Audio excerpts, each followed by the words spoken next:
This story was sent to me by one of my subscribers, and I wanted to share it on the channel. It was a snowy Iowa winter night, the sky black except for the steady white flakes drifting down.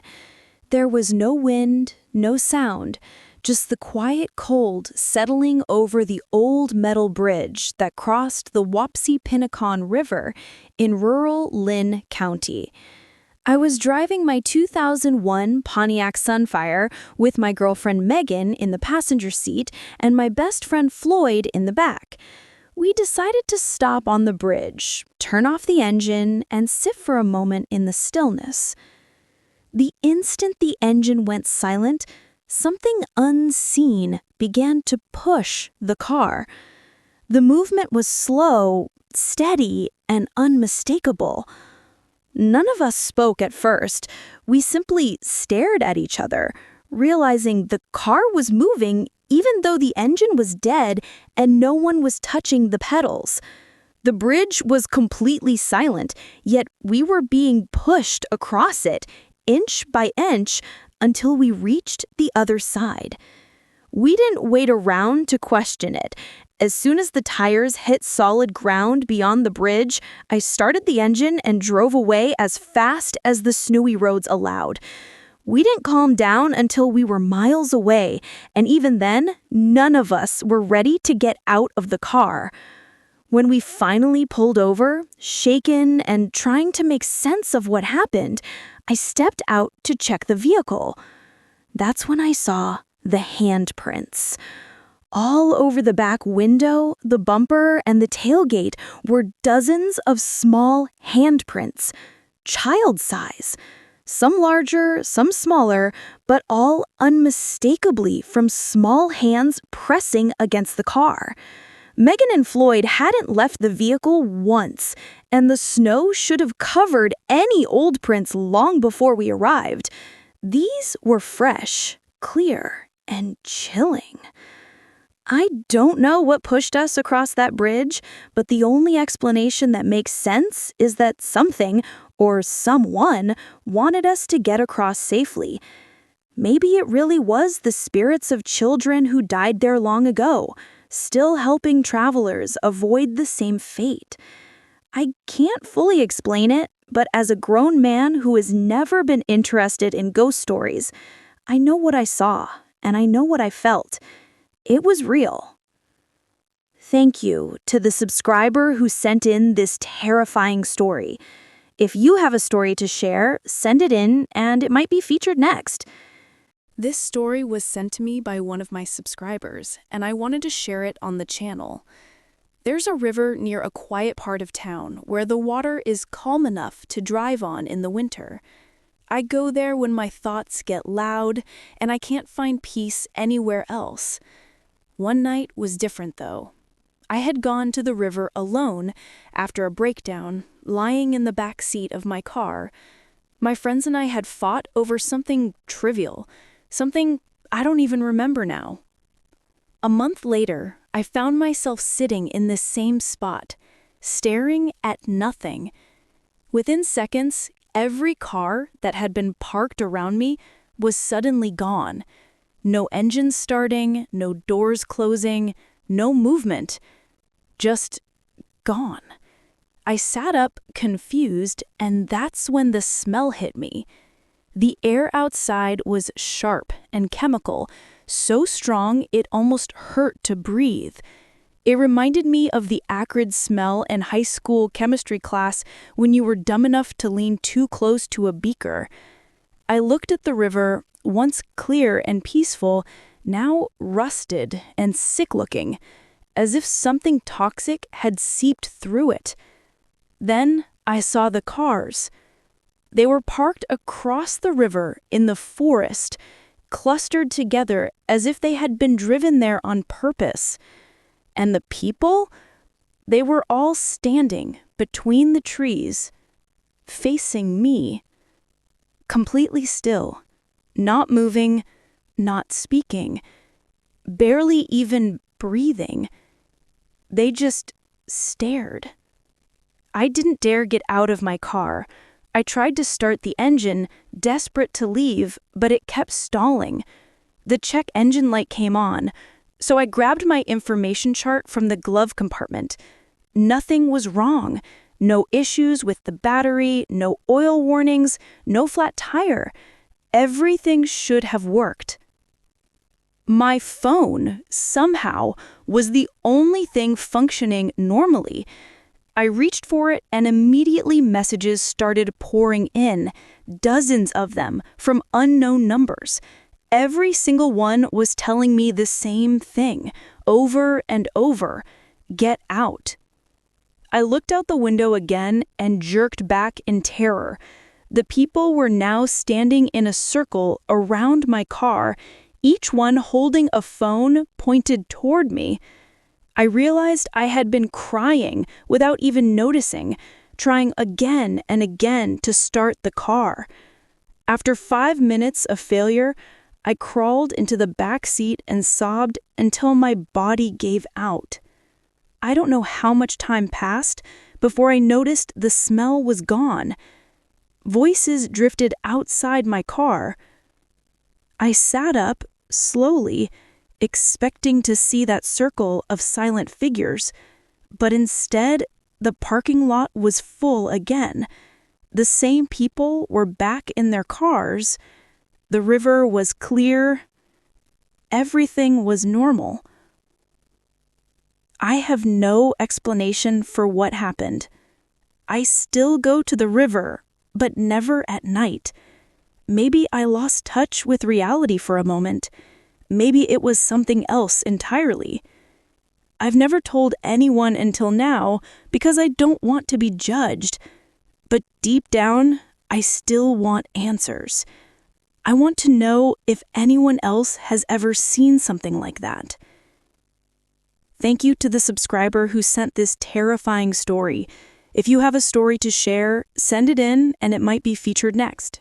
This story was sent to me by one of my subscribers, and I wanted to share it on the channel. A few years ago, my friends and I took a 45-mile, 3-night kayaking trip down the Green River in Kentucky, a river that runs directly above the vast Mammoth Cave system.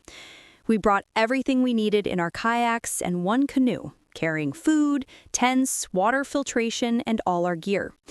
Each night, we planned to camp wherever the riverbank looked flat enough once the daylight faded. The first night was calm and peaceful.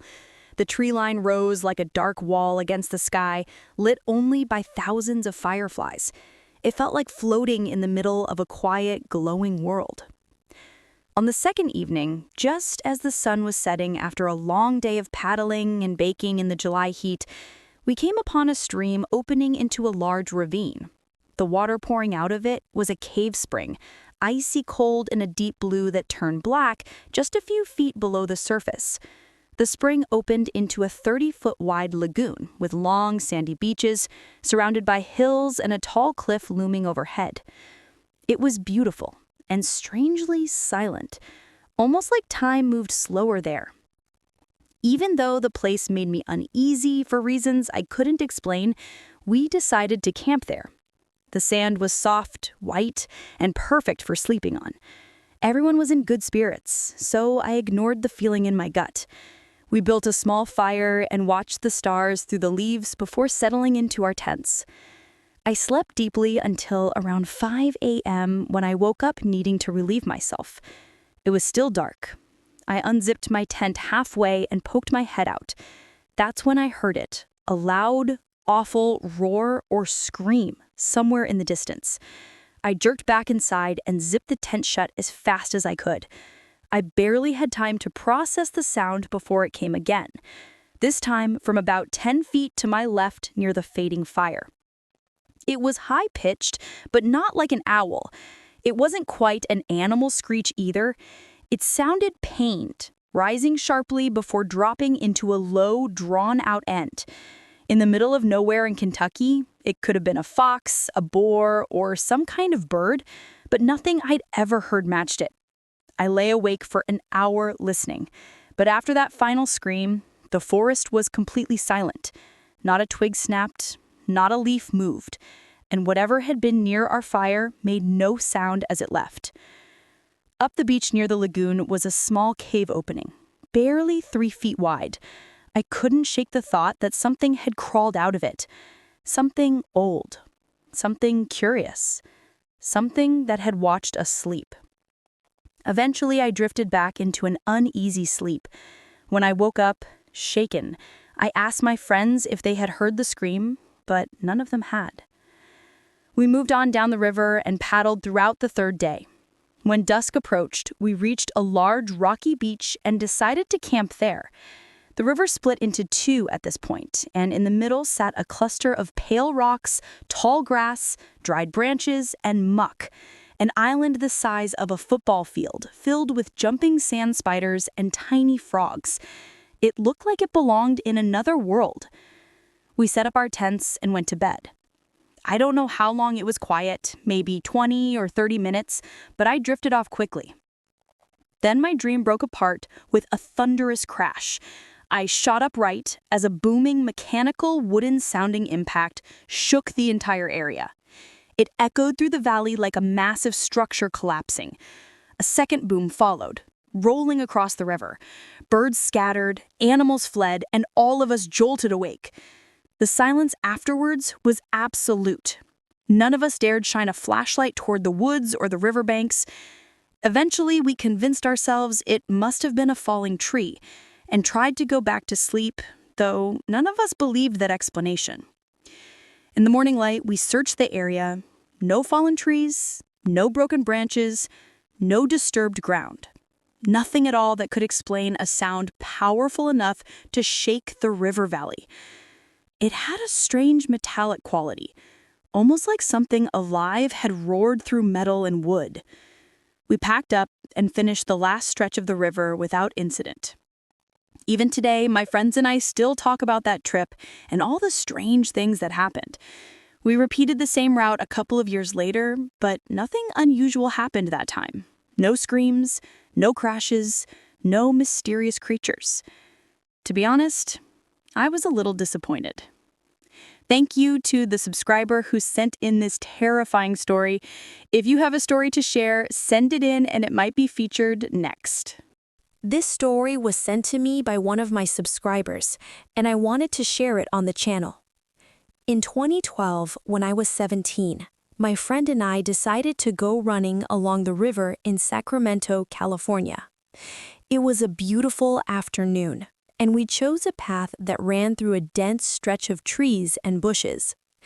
After jogging for about 2 miles, we left the main trail and stepped into the heavily wooded area to explore. We had barely walked 20 yards into the trees when the atmosphere changed. The air felt heavy, the silence deeper than it should have been. Something caught my eye high up in a tree, and I told my friend we should check it out. As we walked closer, I realized it was a hand-carved, painted wooden chicken figure nailed to a branch above the trunk. It was strange enough on its own, but then we noticed a tent-like structure made of tarps and old cloth tucked off to the left. That's when it hit us. Someone lived there. A chill ran straight down my spine. Every instinct told us to leave immediately. We didn't run, but we walked fast, heading back the way we came until we reached the safety of the trail again. Once we were back on the path, we started making our way toward the car, still a few miles away. A few minutes later, my friend stiffened. He said he felt someone behind us and turned to look. I kept walking until he suddenly yelled. When I spun around, I saw it too. About 15 feet behind us stood a figure wearing a black hoodie, the hood pulled low to hide their face in shadow. In their hand was a large machete.